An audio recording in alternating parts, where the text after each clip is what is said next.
Good afternoon and welcome to today's Lunch and Learn session, Patriots of Color. Today's program reminds us that history is not a single story, but rather it is a collection of many stories. Some have been widely told, and others are only now receiving the attention they deserve. When we take the time to learn about the stories that are less familiar or even completely unfamiliar to us, we are not rewriting history, we are actually enriching our history. From my perspective, and I hope that you will agree too, there is enough room in our shared history to recognize everyone's courage, service, and sacrifice. By becoming more aware and more inclusive in the stories we tell, we strengthen our understanding of who we are, both as people, as a community, as an organization. I'm grateful to you all for being willing to listen, to learn, and to reflect together today. I hope you find this discussion meaningful and thought-provoking, and I thank each and every one of you for being here. Thank you.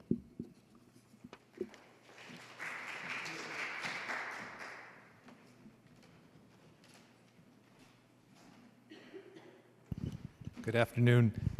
I'm Joe Palumbo, and I work for the Town of Concord and the Town of Concord Visitor Center. And some of the work we've been doing, really going back about 20 years when the Robbins House really started reinvigorating Concord's understanding of its own history, specifically around the Black history of Concord, has really been followed through in the last few years when Beth Williams led the Visitor Center to having more regular tours of Black history in Concord, and we're starting to integrate it into the fuller story of Concord. Concord has a gift in that it has a lot of history, but that gift is also sometimes a challenge because we often tell, as Kara just mentioned, some of the same stories over and over, and we have not always done the best job at revealing these new stories. So how we came to this film we're going to talk about today is last year for the 250th, that was sort of a big thing here, the state was giving out grants for finding ways to be more inclusive and more wide in your telling of the story of the 250th. Concord applied for a grant from the state of Massachusetts. There were 180 communities that applied for that grant. Only 30 received it. Then we received a grant for $25,000 to tell more accurately the stories of Concord's and all of the region's patriots of color. These are men and women who served in the people of color who served in the American Revolution at the beginning of starting the new nation. The grant was used for three things. One, of theatrical performance to sort of launch, in which we had actors and singers portray some of the historical characters that we know that served as patriots of color. Secondly, there had been a tour, a walking tour for patriots of color. That tour was expanded and was offered free of charge for the public from April through June of last year. It was very well subscribed. And the third part, we knew there were a lot of folks who couldn't come on the tour or didn't live here that needed to know that, and that was the creation of this very short documentary that tells the stories of patriots of color. We know now in our country there's a lot of folks nationally, not a lot, but a few that are trying to stop this history being told or rip signs down from museums or limit what the national park's talking about. So in the state of Massachusetts and in Concord, we feel even more important that these stories get told. So the first thing we're going to do today is we're going to watch the film around Patriots of Color, take some questions, and then we have two interpreters here today who are both performers in that they often portray some of our very famous characters, both Ellen Garrison and her brother John Garrison, and they'll take us through seeing that these Patriots of Color, although they fought during the American Revolution, the next generation after them, their grandchildren, continued that fight. And so there'll be a lot of chance for questions and answers. So that's what we're going to cover this afternoon. And with that being said, I think we'll start with the film Patriots of Color, and it is closed captioned, and I think you'll enjoy it.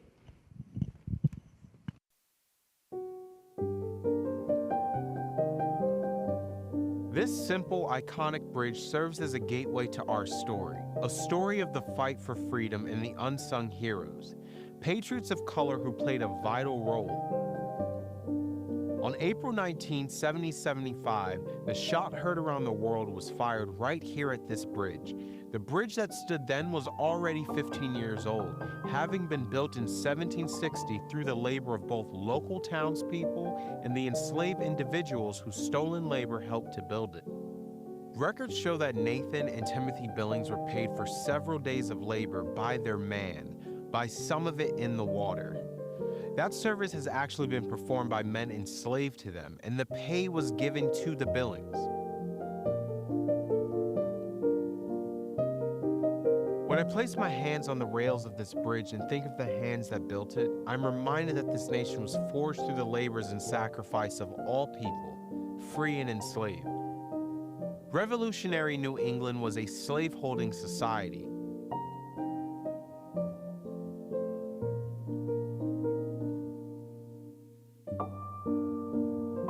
Slavery and racism were integral parts of colonial American society, relegating people of color to the lowest social class. While the powerful were able to exert control over others, especially the enslaved, those at the bottoms of the social order were forced into dependency, making life outside of established institutions incredibly difficult. Slavery formed the backbone of the Massachusetts economy. From their tableware to their rum, to the enslaved they held in bondage, the wealth and commodities of the slave trade touched every person in Concord. By 1775, over 10% of Boston's population were people of color. Revolutionary Concord in New England itself was a diverse society filled with Black, indigenous, and mixed-race men and women, and children both free and enslaved.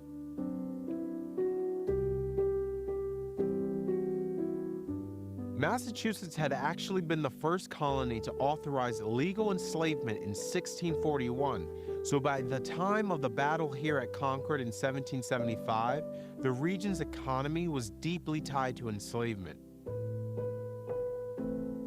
The sugar and the rum on their table, enslaved colonists held under bondage in their homes, was a contradiction not lost on many at the time. In 1773, just a few years before the outbreak of the Revolution, a Black man named John Jack was buried here in the far back of the Old Hill Cemetery. John had been kidnapped from Africa and spent most of his life enslaved to a local family. Over time, however, he was able to purchase his freedom, becoming one of the first Black landowners in the community. But upon his death, a twist of irony unfolded. His lawyer, a man loyal to England, used John's gravestone as a stark reminder to the local Patriots. In an era when cries for liberty were swelling, the lawyer sought to highlight the hypocrisy of calling for freedom from king and parliament while simultaneously holding others in bondage. God wills us free. Man wills us slaves. I will as God wills. God's will be done. Here lies the body of John Jack, a native of Africa who died March 1773, aged about 60 years. Though born in a land of slavery, he was born free. Though he lived in a land of liberty, he lived a slave, till by his honest though stolen labors he acquired the source of slavery, which gave him his freedom. Though not long before death, the grand tyrant gave him his final emancipation and set him on a footing with kings. Though a slave to vice, he practiced those virtues without which kings are but slaves. Men and women of color were also quite aware of this hypocrisy in a series of petitions that were created in the years surrounding the outbreak of the war. In the early 1770s, groups of Massachusetts enslaved people and freemen petitioned the colonial government, claiming that freedom was a right belonging to all men and women. The humble petition of many slaves. How many of that number have been there and are now in this province, who have had every day of their lives embittered with this most intolerable reflection, that neither they nor their children of all generations shall ever be able to do, or to possess and enjoy anything, no, not even life itself, but in a manner as the beasts that perish. We have no property, We have no wives, no children. We have no city, no country. We humbly begged leave to add but this one thing. To us will be as life from the dead. Signed, Felix. The petitions, although powerful in words, were not taken up by the authorities, and enslavement continued. By the morning of April 19th, as the alarm bells rang out calling men to muster, we know that men of color were among those who answered the call. While they had initially been excluded from regular training, when the general alarm sounded, all able-bodied men were expected to join the ranks, and many men of color did just that. Current estimates now show that between 40 and 60 Patriots of color served during the fateful day, April 19, 1775. As the provincial militia grew in the months that followed, men of color became an integral part of its ranks. This made it not only America's first fighting force, but the most diverse military unit in the nation's history, maintaining that distinction until the mid-20th century. The motivations of these Patriots of color were complex. For some, the revolution represented a chance to secure freedom, not just for themselves, but for future generations. Their reasons for joining were shaped by a mix of personal survival, the hope for freedom, loyalty to the ideals of liberty and equality, and in some cases, economic survival. Many fought in the Revolutionary War with the hope that it would create a better future for their families and descendants. Some had no choice. Their white enslavers sent them to war to claim enlistment bounties for themselves. However, many black men seized the opportunity to join in the exchange for the promise of freedom, while others escaped captivity altogether, viewing military service as a personal declaration of freedom, often marking this new chapter by changing their names.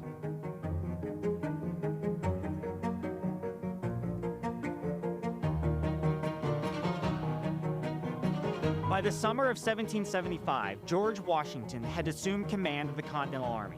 After initially dismissing soldiers of African descent, Washington faced strong protests from both white officers and black soldiers in New England. Eventually, he reversed his decision and reopened military service to men of color. By the end of 1776, black soldiers in New England had become an integral part of racially integrated regiments. Regardless of the reasons they enlisted, these patriots demonstrated extraordinary loyalty to the cause of independence, yet their contributions have rarely been given the recognition they deserve. In total, thousands of free and enslaved black and indigenous people served in the Continental Army by the war's end, in an essential but often overlooked chapter in the story of American independence. Historically, the Mohican, Housatonic, Wappinger, and Tungus people called themselves Mohicanock, or people of the waters that are never still. Dozens of Stockbridge warriors rushed east to Cambridge after receiving the alarm of April 19, 1775. Reverend William Emerson mentioned in his journal that the Stockbridge fighters shared clams with him while amongst their wigwams during the siege of Boston. Others noted Stockbridge bravery as warriors engaged in independent skirmishes against the King's troops near Charlestown. British sentries were routinely harassed and killed by Stockbridge warriors in 1775, and a shower of their arrows killed a British sailor, thwarting an attempt to move British military supplies along the Charles River. The Stockbridge Mohican lost prominent warriors at Bunker Hill and went on to fight in most of the northern battles of the American Revolution. Significant numbers of Stockbridge fighters were killed in battle or by disease. After the war, Stockbridge widows and families found themselves further displaced from their homelands, this time by Americans. Their only thanks, a document from George Washington and an ox to slaughter for a feast. Subsequently, the Stockbridge Mohican were left to seek refuge with the Oneida Nation in New York State, and eventually both nations were forced out of New York to Wisconsin. Shawano County, Wisconsin is where the Stockbridge-Munsee Band of Mohican Indians continue today. Philip Barrett, born about 1760, was enslaved by Colonel James Barrett. On April 19, 1775, it is likely he aided in the removal of military supplies from Barrett's farm before the arrival of British regulars. When James Barrett died in 1779, his will stipulated that his son inherit Philip and that he remain enslaved until Philip turned 30. Philip enlisted in the Continental Army in 1780 and was soon stationed at West Point. There is no record of what became of Philip following his military service. Many in Concord believe he took his freedom. The town never saw him again. Thomas Nichols was a free man of color married to a person of indigenous descent. On the morning of April 19th, he was locked in the Concord jail. A paper breathlessly reported that, "By a gentleman arrived here from Boston, we are informed that last week a free Negro was apprehended at Natick in Massachusetts Bay government and, after examination, committed to Concord jail. It appeared that said fellow has for some time past been employed in forming a plot to destroy the white people. For that purpose, he had enlisted numbers of his own complexion as associates, and they only waited until some disturbance should happen that might occasion the militia to turn out. And in their absence, it was proposed to murder the defenseless inhabitants." Nichols was still in Concord's jail when the Revolutionary War broke out. He witnessed British troops under Major John Pitcairn force their way into the jail yard. Interestingly, later that day, more than one of his cousins was fighting with the Patriot forces along Battle Road. This family's story is a striking example of the complex and often contradictory experiences of people of color at the outbreak of the war. As we see with Thomas Nichols, the fear of slave rebellion was a significant concern. The American Revolution, with its call for liberty, freedom, and equality, posed a paradox for slave-owning colonists. This contradiction fueled anxiety among enslavers as they feared that the rhetoric of liberty could inspire enslaved people to demand their own freedom. Brister Freeman, born in 1744, who had been given as a wedding gift to Dr. John Cumming between the ages of 5 and 9, lived in captivity for the first 30 years or so of his life until he gained his freedom after fighting in the Revolutionary War. During his service, Brister marched under Colonel John Buttrick to Saratoga in 1777 and watched British General Burgoyne surrender. 2 years later, after being documented with the name Brister Cumming, he enlisted under the name Brister Freeman, announcing his newly acquired freedom. In his later life, Brister purchased an acre of old woodlot in Walden Woods with Charleston Eddies, a fellow African-American Revolutionary War soldier, and set up a two-family household. He was the second man of African descent to purchase Concord land. Other formerly enslaved people followed, and Walden Woods became one of 3 black enclaves that sprang up in Concord following gradual emancipation in Massachusetts. Walden Woods was home to as many as 15 formerly enslaved people and their families. Brister passed away in 1822, but his burial site is neither marked nor known. Today, the land is town forest and is stewarded by the town of Concord. The ditch fence Brister dug around his property to keep animals enclosed is still visible to passers-by. In commemoration of his life, the Robbins House placed a boulder marking the Freeman family home site in 2011, and the site is also addressed by a nearby plaque. Enslaved at birth in nearby Chelmsford, Caesar Robbins served in 2 wars. At just 16 years old, he fought in the French and Indian War, with his enslaver receiving his payment. In his early 30s, on April 19, 1775, Caesar was enslaved at Captain Israel Heald of Acton, who mustered at the North Bridge. It's likely that Robbins fought alongside Heald's company that day. Caesar went on to serve in the Revolutionary War and, through his military service, earned his freedom. In 1776, at 31 years old, he fought under Captain Heald to help fortify Dorchester Heights in Boston. Later that summer, he marched to Fort Ticonderoga in New York. By 1779, Caesar enlisted for the last time. Records from 1784 show that at 40 years old, Caesar Robbins was a free man and the head of his own household. By 1790, he was farming on a small plot of land in Concord, which was owned by Humphrey Barrett. Over the years, Caesar married twice and had 6 children.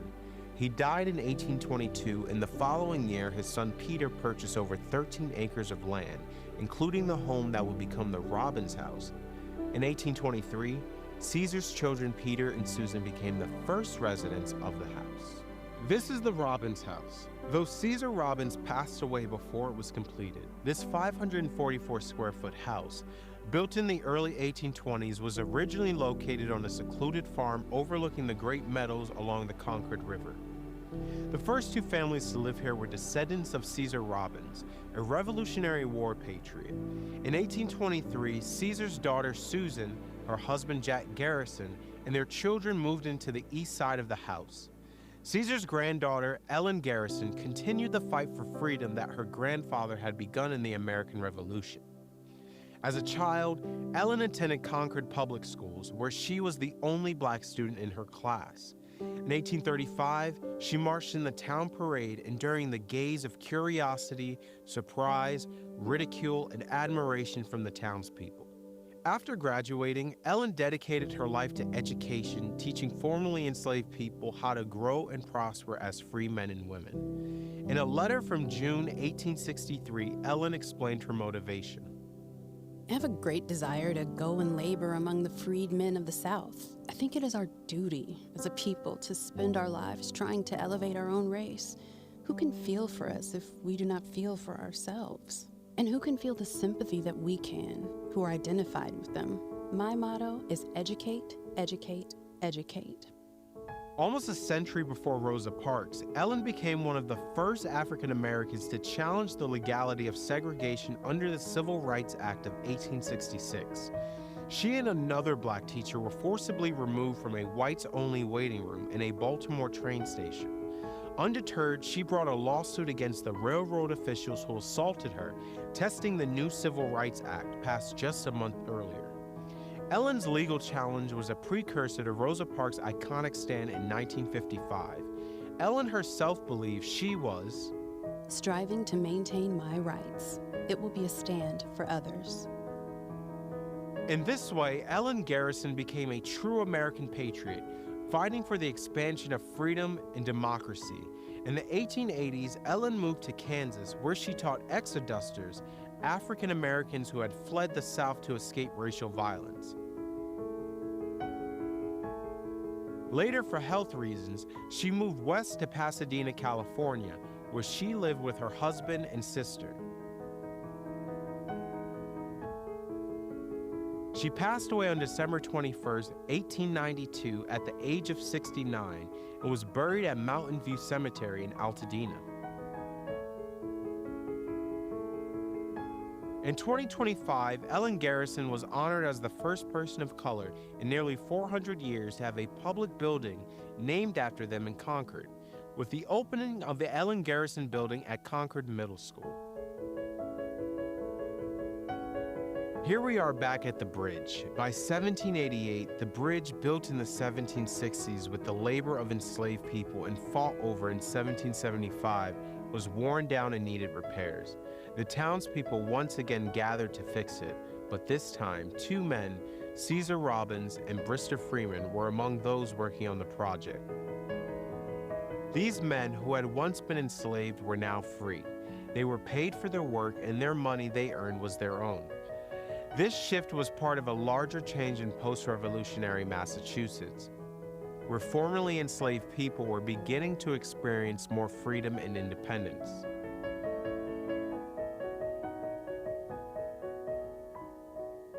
The bridge's restoration wasn't just about fixing a structure, it reflected the larger process of repair taking place in some areas. Just as the bridge had worn down over time, the social fabric of Concord, scarred by slavery, was changing. The fact that Robbins and Freeman were now paid for their labor symbolized a small but important step toward greater freedom and equality. In this way, the bridge became a powerful reminder of the nation's ongoing work ahead to address the injustices of enslavement everywhere. Although the contributions of patriots of color were recognized and in some cases honored during their time and documented in the 19th century, their stories have often been erased or overshadowed by historical bias and systemic racism. Despite their vital roles in the founding of our nation, these patriots were largely overlooked in the decades following the Revolution, their sacrifices obscured by a narrative written by others. By telling their stories and honoring their service, we not only shed light on their essential contributions, but also expand our understanding of the nation's founding. Their bravery and resilience remind us that the struggle for freedom has always been fought by people from all backgrounds and walks of life. Today, efforts at the national and state levels, particularly in Massachusetts, are working to correct this historical oversight and honor the full spectrum of those who fought and continue to fight for liberty and equality for all people. While the American Revolution marked a turning point in the fight for freedom, the struggle for equality did not end there. It continues today, shaped by the same ideals of justice and liberty that were championed by patriots of color. The more we learn about their stories and the full stories of all Americans, the stronger our nation becomes.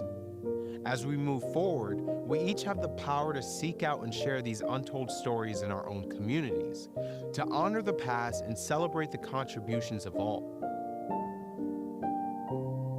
By working together, we can ensure that the next 250 years of American freedom are truly extraordinary.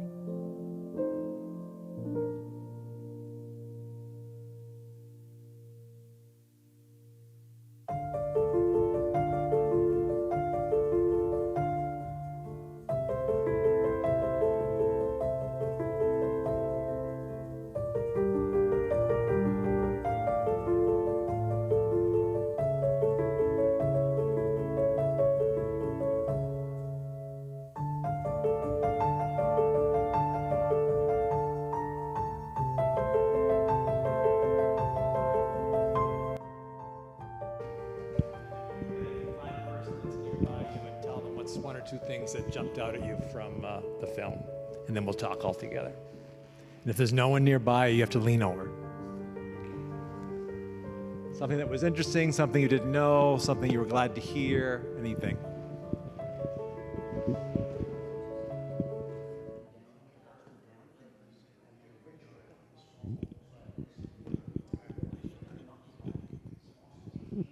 Okay. Whatever sentence you're on, go ahead and finish your sentence. I don't want to interrupt you. What is something either you said to your neighbor or you heard in this conversation? What's something just in this conversation you said to your neighbor or you heard? I didn't know that Massachusetts in, I think, 1600s was the first colony to legalize slavery. I didn't know. I thought we were always on the right side. On the right side. Yeah, we were number one. 1641, we were first. Yeah, first legalization on any colony code is Massachusetts. But Joe, you should also, bookend that by saying it was the first colony or the state to make slavery illegal in their state. Vermont kind of was first, but yeah, we're pretty close. That's right. That's right. Good. What happens is you saw Elizabeth Freeman, she, 1780, she sues. This Massachusetts Supreme Court says, based on our new Constitution that John Adams wrote in 1780, slavery is no longer compatible with the Massachusetts state constitution. It didn't end enslavement immediately, but if you could sue for your freedom, then you would win it. So it was a slow process, but we ended enslavement. Other things that jumped out. I had known that there was a community in Walden Woods, but I'd like it if you could tell us more about how they lived there and what it took and what undermined. Well, I mean, there's a lot to it. You can go to the Robbins House and get a lot. There's a lot online. I'll give you a short version because I know I have other folks speak. Really, free black folk after the American Revolution weren't welcome in the center of town.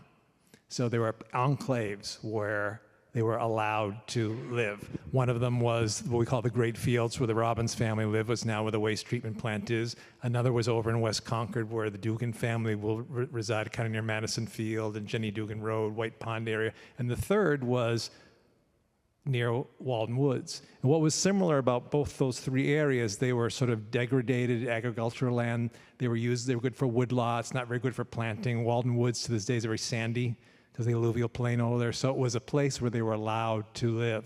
Some folks bought property and some folks squatted. So there's a whole community there. And it was very difficult. If you read Black Walden and some of the other research, it was difficult to be a subsistence farmer. They often were very poor because you had just moved from many of them moved from enslavement to free without proper education, without ability to read and write, and certainly what a lot of historians talk about it. If you came like the Garrison father, he comes from Virginia up to here. No one knew him other than as a free man. But if you were Brewster Freeman and they knew you as an enslaved person, and all of a sudden you own a piece of property and you want to come to town meeting, it's much harder to make your way in Concord. So that's a little bit about that community. It was rough out there. Before we move on, any other like things that jumped out at from the film? I did not know that Caesar Robbins went all the way to Fort Ticonderoga with Henry Knox and brought back all those cannons and led to Evacuation Day in Boston. That's a big deal. Unless we put the map in, think about walking or riding all the way to Fort Ticonderoga and then coming in winter and then coming back. So these men were a part of it too. And I think you're going to hear a lot about Evacuation Day in March because it's the 250th of when the British leave Boston. The reason the British leave Boston is because this guy, Henry Knox and Caesar Robbins and all the rest, brought these big old massive cannon back and pointed it at them. Did I say it right?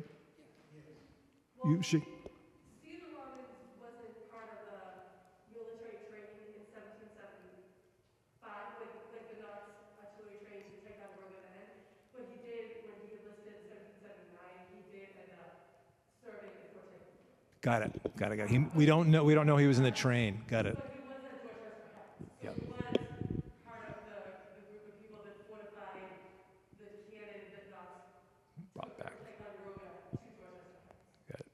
I see. So he didn't go to Fort Ticonderoga. No, he didn't. He fortified Dorchester Heights.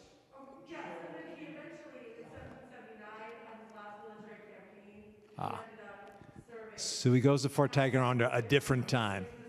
Got it. All right. But the point I want you all to take is this: when you hear about Evacuation Day in March and you see it on the news and WBZs, remember that Caesar Robbins was at Dorchester Heights helping point those cannon to get the British to leave. I think the big thing that I always take away is we were a multiracial society by the time the American Revolution broke out. So since we were a multiracial society of black, indigenous, mixed race people, folks in the Caribbean, when we were all here, it was only logical that we would all participate in the events that were going on. So for my generation that got books and movies where everybody was white during the American Revolution, we just have to remember that's not how it was. It was a multiracial society then, it's a multiracial society now. Our country was founded with multiracial participation. I think to me that's one of the big ideas that comes out of here. No?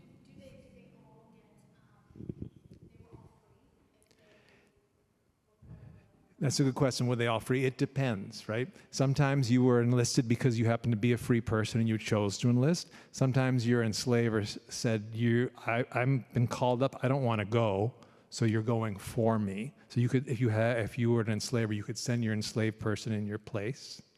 And the third place would be, "I don't want to go, but my neighbor has an enslaved person. I will pay my neighbor to have that enslaved person go for me." So there's different reasons. At the end of the war, many people became free because it was an agreement, or some folks took their freedom, and some folks disappear, and some folks will return to enslavement. It all depends. We try to, it's very gray. In each case by case. That's a lot of research. But I think what's also important is these folks who fought for freedom, their next generation continued that fight, and that's why we talk about Ellen and we talk about John. So Vicki and Joe are here today. Can you come up here for a second? Do we have another mic? And I think it's interesting. I'll let them introduce themselves in a moment. But Vicki and Joe are portraying, they're interpreting for us today two famous Concordians. Ellen Garrison, who we heard about in the film, and her brother, John Garrison. And the reason we like to talk about John as well is, in a family, there's like the person in the siblings that leaves town and does all these things. And then there's the one that stays home and does all these things. That's who they represent. John didn't get mentioned in the film, sorry, John. But John and Ellen they help integrate the public school in Concord Center. If you've ever been to the Masonic Lodges right across the street, that was called the Center School. They were both students. Some of the only black students in that school, because it was super important to their family that they get a proper education.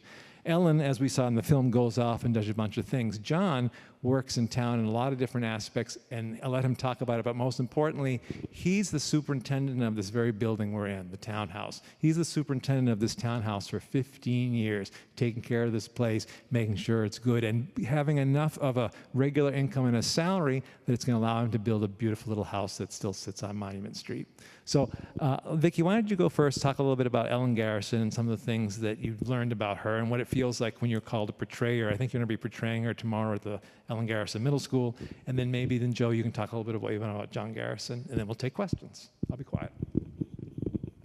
Hello. My name is Victoria Lee, also Vicki. You can call me Vicki. But yeah, I've been portraying Ellen Garrison for a couple months now, like partnering with the Robbins House and learning more about Concord's history, which we know there's so much history here, but as Joe was saying, there's a lot of American history, a lot of Black American history, which is still American history that we don't know about. So in learning and portraying, discovering Ellen more, I've been just inspired as an educator myself. I work in Westwood Public Schools and I work with special needs kids. So just like her fight for education, especially young Black children in the South who didn't have the same opportunities and access to those things down South because of slavery and obviously so many other things going on. For her to do that, not to just stay where she was comfortable, not to diss my brother really quick, but to go where she saw there was a very big need. And it was dangerous for her as like a free Black woman going to the South, like putting herself in danger in order to educate, as we saw in the documentary, people more vulnerable than her. So I've been really inspired by that. When you've done a couple of presentations with the middle school students, do you remember any of the questions they asked you or anything that stood out, or what anything you remember, or what it felt like doing that presentation for those actual students? It felt very good doing it for the students. They were so curious and intrigued, which makes me feel good. Like for the next generation, they're very interested in learning more about the untold stories. Just very curious, willing to discover and say, no, like I already know these things. Like I want to know the important things, the things that we don't talk about. They're not shy about that. They don't shy away from that. They're very just persistent in learning those things. So it was nice speaking to them about those stuff. Yeah. Nice. Joe, tell us a little bit about yourself and what you know about John Garrison or anything you think we should know. Thank you. I was first introduced to John Garrison in 1999.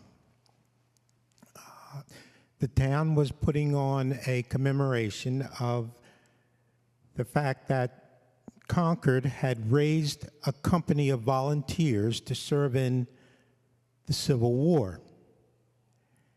And through records from the old manse, through a letter written by Sarah Ripley, they knew that John Garrison had been called to speak to the crowd that day.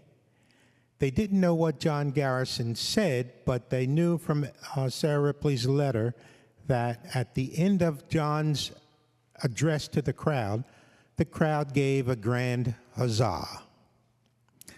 So they wanted someone to portray John Garrison. As a faculty member at the high school, I was known. Let's ask Joe, he might do it. So I portrayed John Garrison that day in 1999, and the event made the Boston Globe. You may know of John Element. If you're a Globe reader, he still gets some articles published in the Globe. He came out to Concord to see what was going on out here. And along Lexington, is that Lexington Road? And in through town center here, lots of people, and he saw me in period dress, and I'm sure he was confused. What's that Black guy doing in Concord?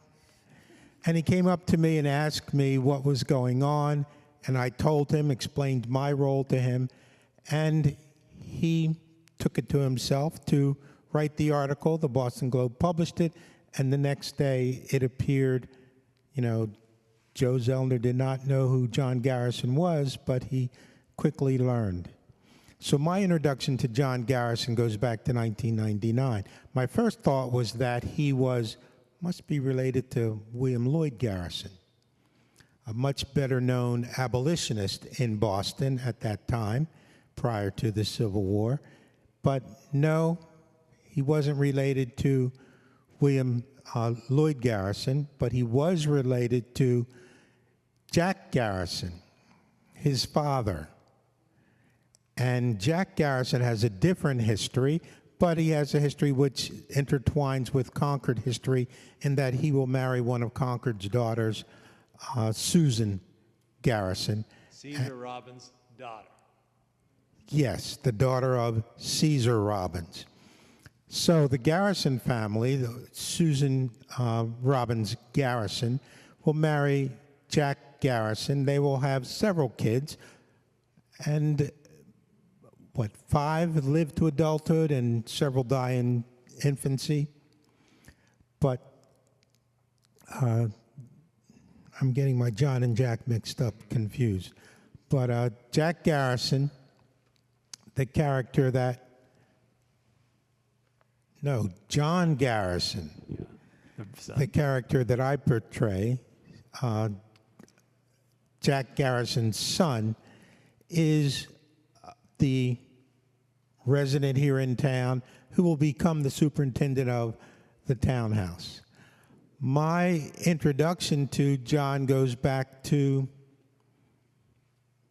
1999, and I was called again to portray Garrison. Do you remember, Joe, any of the things that John was known for?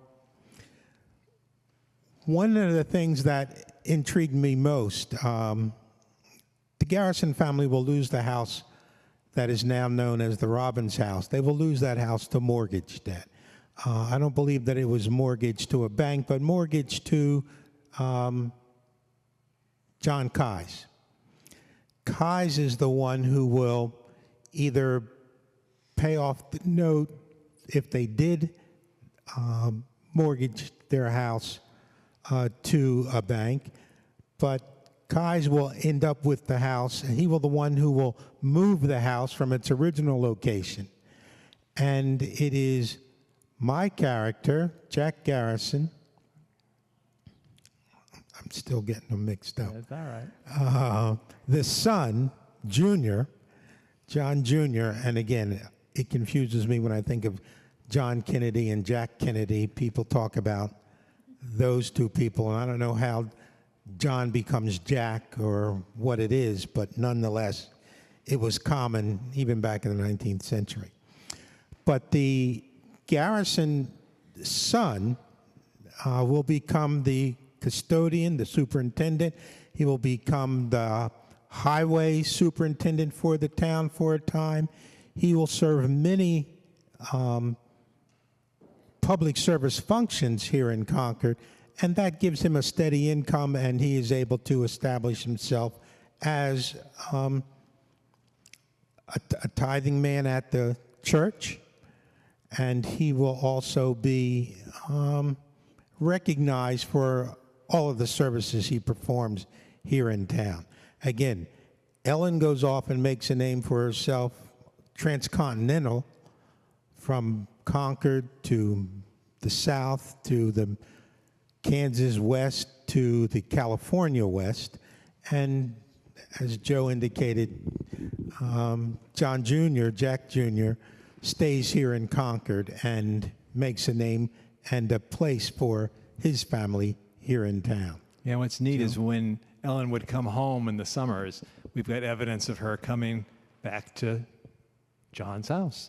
And she's on the town record one year as living here and voting here, kind of in between jobs. So can you just picture this like tight family, how the sister goes away, but you come home and now they have a house. Also, Jack, his dad, at some point ends up in what was called the poorhouse. It was sort of like, to avoid homelessness, towns would create these places where, and when John son earns enough money from the townhouse job, he gets his father out of the poorhouse and moves the father into the home. So that we really call it the Garrison Homestead, that little house on Monument Street, and the fact that it's still there. And also, John was a contemporary of Thoreau, and if you know your Thoreau, Thoreau writes about everybody I saw, so-and-so, picking flowers. John was known for skating. So there's a lot of stories about what a good skater he was, and people know him as one of the best skaters in town. So just it's interesting how this family got into the fabric of Concord. And may I also add, several years ago, I noted that the manse down the street put in a garden out in front of the house. And, oh, that looks nice. That's, but I didn't realize they were doing that to be historically accurate, to be a little bit more historically correct, in that that garden was planted by John Jr. And he will maintain that for the Emersons at the house for several years. But it was just not something that the manse in the 20th century did to recreate or reinstall a historical artifact, but it was done to recognize that it was done by the superintendent of this building, John Garrison. What do you think, Vicki, when you think about how Ellen's character in the story, she's 12 years old and she marches in that parade? Do you have any thoughts about that, just historically learning about it, or as an American today, knowing it's Black History Month and the struggles we're going through right now? Any thoughts on that? Yes. In learning about her, I learned that she has always been very sure of herself. And before I talked a little bit about how she would always stand up for others, which is true, but she would always stand up for herself as well. She thought that was equally as important. So when she decided to march in that parade at 12 years old, she was like, this is going to be great. I'm just going to march in this parade with all of my friends, because I'm pretty sure it was like a school parade. Yep. Like a couple students from the school were also marching with her schoolmates. So I think almost maybe even at 12 years old, like a naivete, because as you were saying, we have always lived in a multicultural society here in America. So to her, it wasn't something revolutionary that she was doing. She was just marching with her friends because this is the parade that we're having. So of course she got looks and stares and all of these things, but she just kept on marching and stood in her understanding that she knew that she deserved to be here. She was like, you can feel however you want. I know that I deserve to be here. So that has also been inspiring in learning about her, that she's always been sure of herself and where she belongs, which is in every room. I heard you speak when you portrayed Ellen in the Q&A, and we'll just do a few questions now, but I think you said you're the wildest, sometimes you feel like you're the wildest dream of your ancestors. Tell me about that. Say that again. There is a quote. It is not mine. It's not original at all, but that we are the wildest dreams of our ancestors. Thinking back, for personally me specifically, my family is Nigerian. Both my parents are from there, and every generation before me has been from there. And I just think, well, hopefully I'm making them proud. And that in all that we've done, I think my ancestors would be proud of where I am today. We are their wildest dreams. Ancestors would have never guessed, we're living in America now, and you have all these opportunities and access and hopes to inspire others to chase their dreams and just do more. I think that's the biggest thing, just doing more every generation.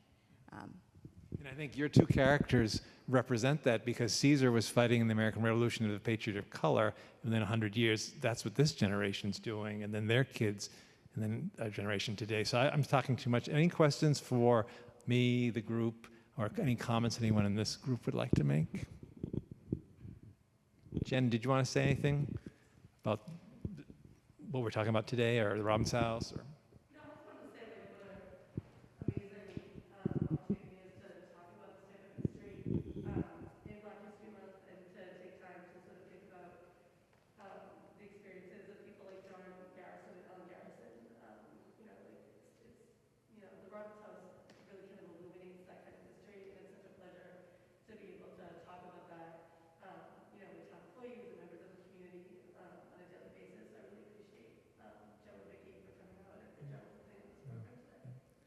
and we're going to keep at it.